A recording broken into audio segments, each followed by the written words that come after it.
Eh bien, nous allons continuer cette formation sur Photoshop avec les outils. Donc nous avons vu dans cette première partie l'outil déplacement qui est ici. Nous avons vu les 3 outils de sélection qu'il y a là, et nous avons vu aussi l'outil recadrage. Après ces outils-là, il y a l'outil pipette. Alors l'outil pipette, comme son nom l'indique, ça sert à prélever de la couleur sur l'image, et là-dessous aussi il y a des sous-outils. Dans les sous-outils, il y a l'outil pipette de matière 3D, c'est-à-dire qu'elle va être plus adaptée à prendre la couleur et de la matière sur des éléments 3D. Et ensuite, nous avons l'outil échantillonnage de couleurs. Cet outil pipette va nous servir à prendre un certain nombre d'échantillonnages de couleurs dans notre image. Après, en dessous, vous avez l'outil règle. Alors, l'outil règle va nous permettre de mesurer non seulement des distances, mais encore aussi des angles. Donc, ensuite, nous avons l'outil annotation. Donc, cet outil annotation va nous permettre de mettre des annotations sur nos fichiers et qu'on pourra retransmettre. Ensuite, vous avez l'outil comptage. Alors, l'outil de comptage est réservé aux possesseurs de la version étendue de Photoshop. Nous allons faire un petit exercice pour vous montrer l'utilité de la pipette. Donc je prends l'outil pipette en haut et je vais prendre un pinceau qui est juste dessous. Je vais cliquer simplement sur le pinceau, le ramener sur l'image.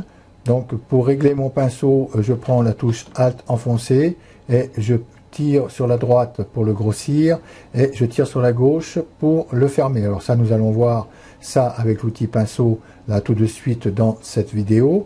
Et pour flouter, rendre plus ou moins opaque mon pinceau, je peux, si je monte, vous voyez que avec ma souris que le rouge devient de plus en plus opaque, et par contre si je descends, vous voyez qu'il est de plus en plus rouge, donc plus en plus accentué. Donc là, l'outil pinceau, je vais prendre à peu près de cette grosseur là. Voilà, je vais prendre un pinceau par exemple, là je vais prendre du noir comme couleur, oui. Ok, je vais cliquer dessus pour avoir la couleur, ou je peux prendre une autre ici, mais je vais laisser ça en noir. Et je vais peut-être réduire un peu le pinceau. Et ensuite, je vais tracer un trait sur mon image. Donc pour effacer ce trait, je peux prendre l'outil pipette qui est ici. Donc je fais un clic sur l'outil pipette et je viens prélever de la matière juste à côté de mon trait pour reprendre la couleur. Donc je clique ici, vous voyez que j'ai repris la couleur bleue qui est là, et maintenant je vais retourner sur mon outil pinceau. Là je vais agrandir mon pinceau de façon à ne pas passer plusieurs fois. Je vais l'agrandir comme ça, voilà, et je vais passer sur ma couleur. Vous voyez, comme ça m'efface mon coup de crayon. Alors là on voit ici qu'il y a eu une petite on voit qu'il y a un coup qui est un peu plus foncé. Alors, sans rappeler l'outil pipette qui est ici, j'appuie sur la touche Alt et je retrouve mon outil pipette. Donc là, si je clique ici, je vais reprendre la matière un peu plus claire qui est à côté et avec mon pinceau que j'ai toujours, je vais pouvoir peindre pour boucher cette erreur. Et là, on voit que ça refait encore pire. Donc, je vais reprendre ici mon petit outil pipette. Là, peut-être le pinceau, je vais le rendre moins dur. Voilà. Alors comme ça, ça va plus flouter un peu mon côté. Et voilà, donc là, j'ai récupéré le coup de crayon que j'ai donné sur cette image. Voilà le but de l'outil pipette. Elle va vous servir à capturer de la couleur dans vos images. Alors ensuite, nous allons passer à l'outil tampon. L'outil tampon qui est juste en dessous. Alors l'outil tampon, on voit aussi qu'il y a des sous-outils. Donc je fais un clic droit dessus de souris et je vois qu'il y a l'outil tampon de duplication, c'est celui qu'on a actuellement qui est ici, et l'outil tampon motif. Alors le deuxième outil tampon va vous remettre des motifs dans votre sélection. Alors l'outil tampon, tout le monde connaît l'outil tampon. Tous ceux qui font un tout petit peu de retouche d'image savent se servir de l'outil tampon. L'outil tampon sert à prendre de la matière où on la saisit et de la ramener sur une autre matière. Donc là, je vais par exemple faire, je veux effacer ce petit piquet là qui est blanc là. Je vais prendre de la matière ici pour venir effacer cette matière qui est là. Donc pour saisir de la matière, j'appuie sur la touche Alt. Il y a une petite cible qui se forme et j'appuie à côté, juste à côté de ce que je veux effacer, avec le clic gauche de la souris pour prendre de la matière. Là, j'ai pris cette matière. Donc là, j'étais peut-être un petit peu trop près. Vous voyez, quand j'emmène la matière, j'emmène un bout qui est ici. Donc là, il faut que je ressaisisse ma matière. Alors pour cela, je vais peut-être réduire le tampon. Alors là, c'est exactement la même chose que pour le pinceau. Là, j'appuie sur la touche Alt et j'appuie sur le clic droit de la souris. Et là, j'augmente mon tampon, je diminue mon tampon. Là, je floute mon tampon et là, j'accentue mon tampon. Question floutage, pour faire ce que j'ai à faire, je vais légèrement le flouter, mais pas trop. Ensuite, là, comme j'ai récupéré la matière, ça a été un peu trop loin, je vais me mettre ici, j'appuie sur la touche Alt, j'ai ma petite cible qui est là, et du clic gauche de la souris, je clique, et j'ai pris cette matière-là. Donc cette matière-là, vous voyez, quand je déplace mon tampon, là, on voit qu'il me déplace ma matière. Alors, si je veux descendre ici, sur la totalité de l'image, il suffit que je descende là le long pour qu'il me prenne la matière. Alors il faut, quand vous travaillez avec le tampon, essayer de toujours régler le minimum. Parce que vous voyez là, si je passe, ça va faire exactement comme ça m'a fait tout à l'heure. Ça va me projeter ici du bleu de la mer. Donc là, je vais encore réduire mon tampon. Voilà. Donc là, je fais déjà mon expérience. Là, si je descends, si je descends, ça serait pas mal, à part que je vais m'arrêter ici, parce que là, je vais avoir de la mer. Donc, je vais me rapprocher un peu, zoomer pour que vous voyez mieux. Voilà. Donc là, vraiment, je suis vraiment sur mon piquet. Et je vais prendre cette matière et descendre. Alors, pour remettre la matière dessus, il suffit de cliquer avec le clic gauche. Et vous voyez qu'il y a à côté une petite croix. Et la petite croix va suivre et prend la matière justement où il y a la petite croix. Ça prend la matière de la petite croix et ça l'emmène sur mon piquet là. Donc là, je descends. Voilà, je descends complètement. Alors là, je vois que ça a commencé déjà à me prendre la matière de la mer. Donc là, je vais être obligé de m'arrêter. Ou sinon, déjà, je vais remonter ici. Voilà, j'ai toujours pas lâché le clic gauche de la souris est toujours enfoncé. Vous restez dessus et voilà, vous passez déjà dessus comme ça. Et donc là, comme je sais que ça me reprend la mer, je reviens ici, je refais un Alt et j'essaye de prendre cette partie-là qui me manque. Et là, je vais essayer de ramener ma matière. Vous voyez que ça vienne. Alors déjà la première, je vais faire ici comme ça. Alors j'ai déjà donné un clic là, et là, je vais rapporter ma deuxième matière. Voilà. Et ensuite, au fond, oui, vous voyez, on va pratiquement pas voir. Alors, on voit quand vous mettez le tampon, si ça passe ou ça passe pas. Là, ça a l'air de bien passer. Je peux cliquer ici. Et ensuite, toujours avec cet outil tampon, je vais revenir. Alors là, je vais le réduire encore un peu. Je vais le faire un peu plus petit. Je viens récupérer de la matière. Je vais prendre un tout petit peu de bleu dessus, à peine. Un Alt, ça me donne la cible. Donc là, si je fais un clic gauche, ça m'a pris. Et là, je peux ramener ma matière ici sur ce poteau. Et je descends légèrement. Alors là aussi, c'est pareil. Je ne vais pas descendre trop bas parce que là, j'ai le noir du rocher. Et là, par contre, je peux aller reprendre avec un coup Alt, cliquer dessus et me ramener ici un peu de rocher de façon à... Alors là, je vais prendre un petit peu de blanc à côté pour que ça semble un petit peu plus réaliste. Ou sinon, je peux venir y chercher aussi de la matière loin. Hein. Je peux venir y chercher. Je clique ici avec la touche Alt. Et là, je peux ramener un peu de rocher ici, éventuellement. Et là, ça rend pas trop mal. Ici, un peu, ça me gêne un peu ici, là, cet angle. Donc là, je vais revenir chercher un petit peu de bleu là, pour casser un peu cet angle.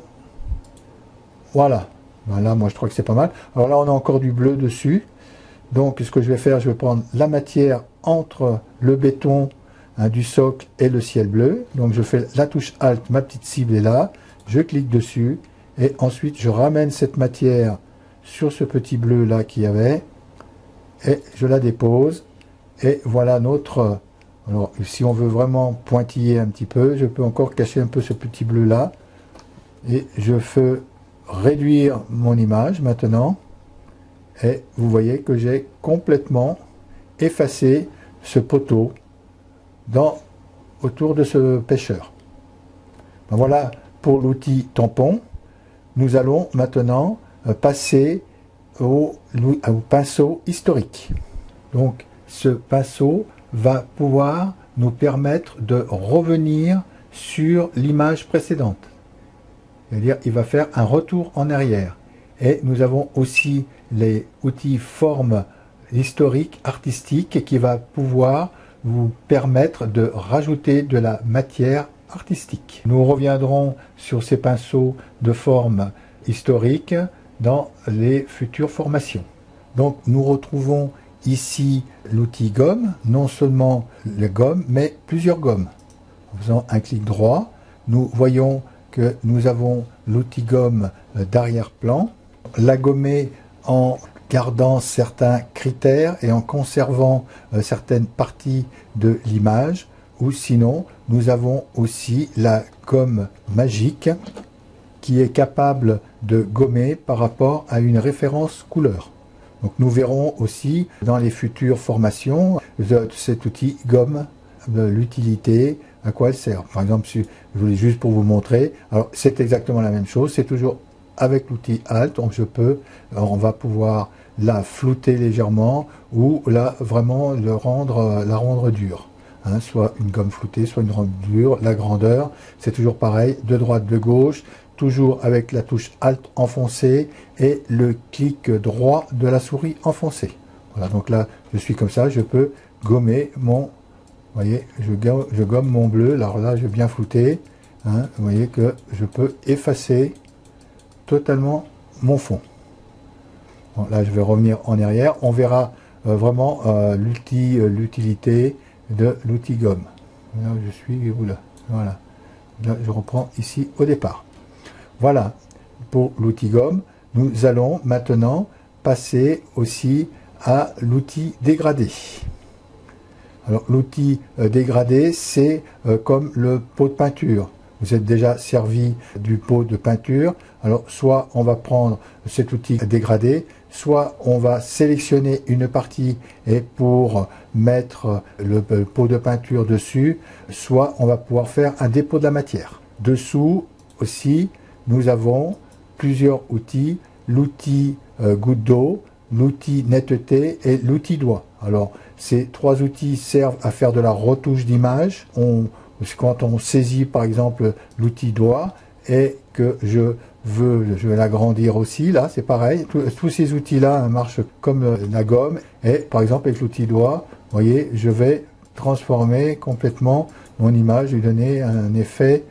Voilà l'utilité de l'outil doigt, mais on va voir que certaines fois on peut s'en servir. Donc là c'est pareil, je vais remonter en arrière.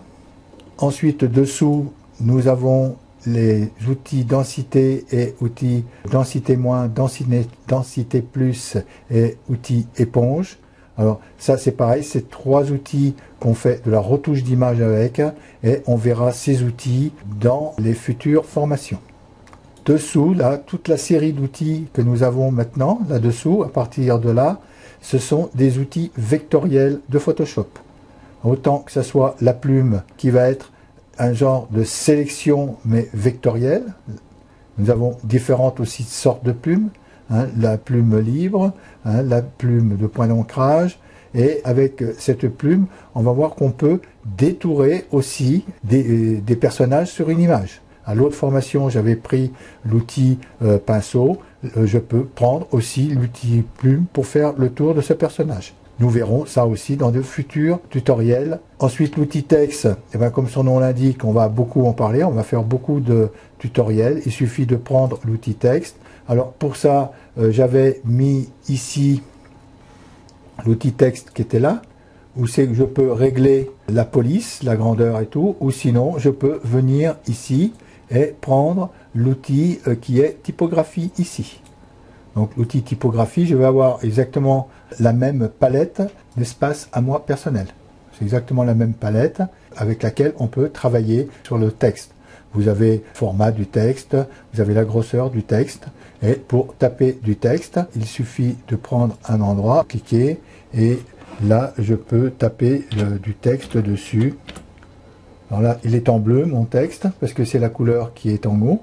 Donc là, il suffira que je le saisisse et que je change la couleur qui est en haut, que je prenne par exemple un rouge, et que mon texte devienne rouge comme vous voyez, et je fasse OK. Donc tout ça, ces textes, nous allons en reparler. C'est juste pour vous montrer comment cela fonctionne.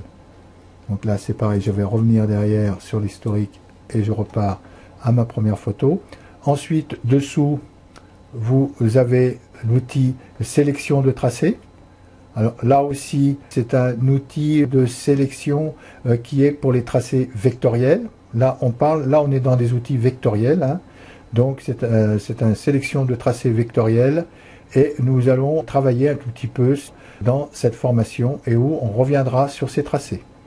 Et là aussi, nous avons l'outil rectangle et l'outil trait. Et tout ça, c'est des outils vectoriels. Ensuite, là, j'ai l'outil main. Alors, l'outil main, c'est ni plus ni moins qu'une main pour prendre une image, se déplacer dans une image. Et vous avez en dessous l'outil loupe que vous pouvez, quand vous cliquez, vous approcher, clic droit, vous revenez taille de l'écran ou la taille que vous voulez, et clic gauche de la souris, vous vous approchez. Mais bon, c'est un outil que je me sers rarement parce que vous prenez la molette, vous en faites autant, ou sinon CTRL+, CTRL-. Et là-dessous, vous avez l'outil de palette de couleurs. Donc, vous pouvez ici choisir les couleurs des pinceaux et différents outils que vous avez en haut. Par contre, comme vous avez vu, l'outil texte, il est séparé. L'outil texte, vous avez les couleurs qui sont ici en haut. Ben, nous avons fini la première série de formation sur Photoshop, qui est l'introduction de Photoshop pour vous présenter l'utilité des outils. Je vais mettre une autre vidéo pour les réglages de couleurs Photoshop, qui est une vidéo qui se cumule avec Bridge. Et nous passerons ensuite à vraiment le traitement de l'image. Et surtout, là, on va parler de choses vraiment sérieuses. C'est de parler de tous ces calques qui sont ici. À bientôt pour de futures formations.